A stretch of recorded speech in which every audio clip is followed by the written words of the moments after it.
آزادی کی چھاؤں 20 سال بعد بلال آج نہر والی سڑک کے قریب موجود تھا۔ وہاں بہت کچھ بدل گیا تھا۔ ٹریفک زیادہ ہونے کے باعث سڑک چوڑی کر دی گئی تھی۔ سڑک کی توسیع کی وجہ سے بہت سے درخت بھی کاٹ دیے گئے تھے۔ اسے ایک درخت کی تلاش تھی۔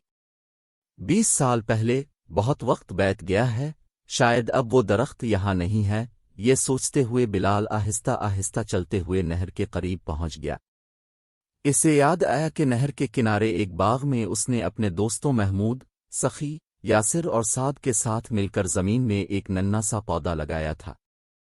بلال پل بھر میں 20 سال پیچھے چلا گیا تھا۔ محمود الفاچیل کر آم کے درخت کی شاخ کو پکڑ رہا تھا، سخی بھی پیڑ سے آم توڑنے کے لیے بےتاب تھا۔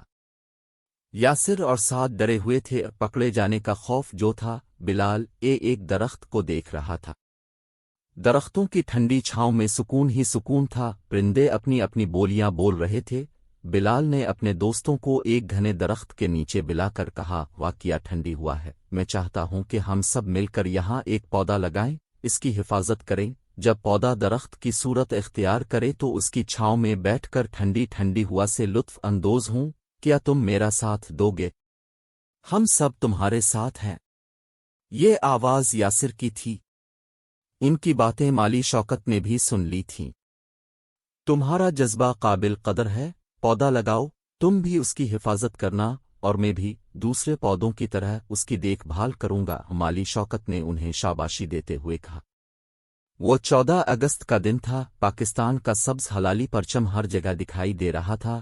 پانچوں دوست اپنے ننھے سے پودے کے ساتھ نہر کنارے واقع باغ میں موجود تھے۔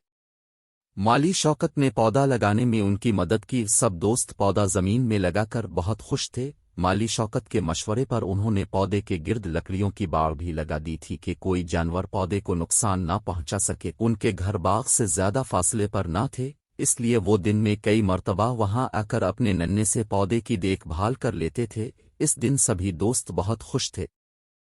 جب پودے کی ننھی شاخوں پر نئے پتے نمودار ہوئے تھے، سرسبز اور نرم و ملائم پتے اس بات کو ظاہر کر رہے تھے کہ پودے نے جڑ پکڑ لی ہے۔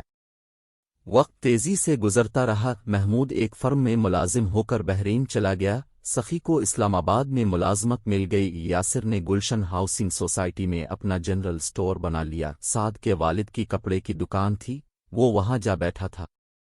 بلال کو میڈیکل میں داخلہ مل گیا تھا، وہ پڑھائی میں مصروف ہو گیا تھا، سب اپنی اپنی دنیا میں گم ہو گئے۔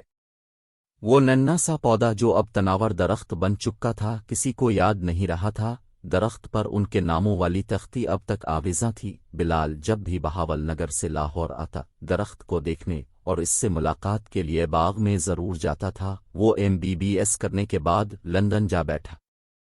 وقت تو پیر لگا کر الفاڑتا رہا۔ چند سال پہلے بلال نے اپنے دوستوں کو فیس بک پر تلاش کیا تھا، پھر انہوں نے آپس میں رابطے کے لیے ایک واٹس ایپ گروپ بنا لیا۔ جب انہوں نے اپنی تصاویر شیئر کی تو سب کی شکل و صورت بدل گئی تھی۔ بلال کے سر کے بال الفاڑ گئے تھے، سخی نے داڑھی رکھ لی تھی۔ بلال نے جب مشترکہ لگائے ہوئے درخت کے بارے میں سوال کیا تو کوئی اسے تسلی بخش جواب نہ دے پایا تھا۔ اگرچہ بلال وطن سے بہت دور تھا، مگر اس کی آنکھوں کے سامنے تناور درخت تھا، ٹھنڈی ٹھنڈی چھاؤں والا درخت۔ اس کے دونوں بیٹے لندن کے ایک تعلیمی ادارے میں زیر تعلیم تھے، اس کی بیگم بھی ڈاکٹر تھی، زندگی کی ہر آسائش اسے میسر تھی۔ اب وہ 20 سال بعد وطن لوٹا تھا۔ محمود کے علاوہ سبھی دوست موجود تھے۔ بلال باغ میں موجود تھا، اسے اپنے ہاتھوں لگائے پودے کی تلاش تھی۔ آخر وہ مل گیا، لیکن ترقیاتی منصوبے کی وجہ سے ایک دن پہلے ہی اسے کاٹا گیا تھا۔ بلال اب کٹے ہوئے درخت کے تنے کے قریب بیٹھا تھا، اس کی آنکھوں سے آنسو بہنے لگے۔ اس نے تنے کی تصویر اپنے دوستوں کو واٹس ایپ کی تو وہ بھی بے چین ہو گئے تھے۔ اس وقت یاسر اور سعد بلال کے پاس موجود تھے، تینوں سر جھکائے درخت کے تنے کے قریب بیٹھے تھے۔ ایک بزرگ اپنی لاٹھی ٹیکتے ہوئے ان کے قریب آ کر کھڑے ہو گئے۔ بزرگ نے تینوں کو غور سے دیکھا۔